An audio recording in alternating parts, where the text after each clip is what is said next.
હિંમતનગરમાં ભવ્ય હર ઘર તિરંગા યાત્રા દેશભક્તિના રંગે રંગાયું શહેર.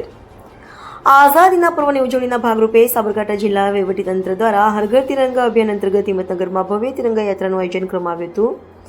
પ્રભારી મંત્રી ડોક્ટર પ્રદ્યુમન વાજાએ કેશવ કોમ્પ્લેક્સ ખાતે યાત્રાને લીલી ઝંડી આપી પ્રસ્થાન કરાવ્યું હતું. યાત્રામાં પ્રભારી મંત્રી ડોક્ટર પ્રદ્યુમન વાજા સહિત જિલ્લા પંચાયત પ્રમુખ રીનાબેન પટેલ, સાંસદ શોભનાબેન બારૈયા, ધારાસભ્ય વિડી ઝાલા, કનુભાઈ પટેલ, જડી પટેલ, સિદ્ધાર્થ પટેલ, જિલ્લા કલેક્ટર લલિત નારાયણ સિંહ સાધુ અને જિલ્લા પોલીસ અધિક્ષક પ્રાથરાજસિંહ ગોહિલ સહિતના આગેવાનો અને અધિકારીઓ જોડાયા હતા. કેશવ કોમ્પ્લેક્સથી શરૂ થયેલી તિરંગા યાત્રા શહેરના વિવિધ મુખ્ય માર્ગો પરથી પસાર થઈ મોતીપુરા સર્કલ ખાતે પહોંચી હતી. યાત્રા દરમિયાન મોટી સંખ્યામાં નાગરિકો, યુવાનો, શાળા કોલેજના વિદ્યાર્થીઓ, સામાજિક સંસ્થાઓના પ્રતિનિધિઓ તેમજ પોલીસ અને હોમગાર્ડના જવાનો તિરંગા સાથે જોડાયા હતા. સમગ્ર યાત્રા દરમિયાન ભારત માતા કી જયના નારાથી હિંમતનગરનું વાતાવરણ દેશભક્તિમય બની ગયું હતું. શહેરના વિવિધ વિસ્તારોમાં નગરજનો દ્વારા પુષ્પવર્ષા કરીને તિરંગા યાત્રાનું સ્વાગત કરવામાં આવ્યું હતું.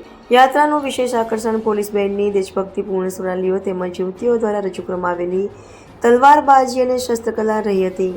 પોલીસ, હોમગાર્ડ અને વિદ્યાર્થીઓએ શિસ્તબદ્ધ રીતે યાત્રામાં જોડાઈ રાષ્ટ્રપ્રેમ અને એકતાનો સંદેશ આપ્યો હતો. મોતીપુરા સર્કલ ખાતે યાત્રાના સમાપન પ્રસંગે પ્રભારી મંત્રી અને અન્ય મહાનુભાવોના મહાત્મા ગાંધીની પ્રતિમાને પુષ્પાંજલિ અર્પણ કરી હતી. ત્યારબાદ વૃક્ષારોપણને કરીને પર્યાવરણ સંરક્ષણનો સંદેશ પણ આપવામાં આવ્યો હતો. હર ઘર તિરંગા અભિયાનનો મુખ્ય હેતુ નાગરિકોમાં રાષ્ટ્રપ્રેમની ભાવના વધુ મજબૂત બનાવી તેમની દેશની એકતા અને અખંડિતતાનો સંદેશ ઘર ઘર સુધી પહોંચાડવાનો છે. હિંમતનગરમાં યોજાયેલી આ ભવ્ય યાત્રામાં ઉમટેલી જનમેદનીએ રાષ્ટ્રપ્રેમ અને એકતાની ભાવનાનું સુંદર ઉદાહરણ પૂરું પાડ્યું હતું. HK news Sabarkantha.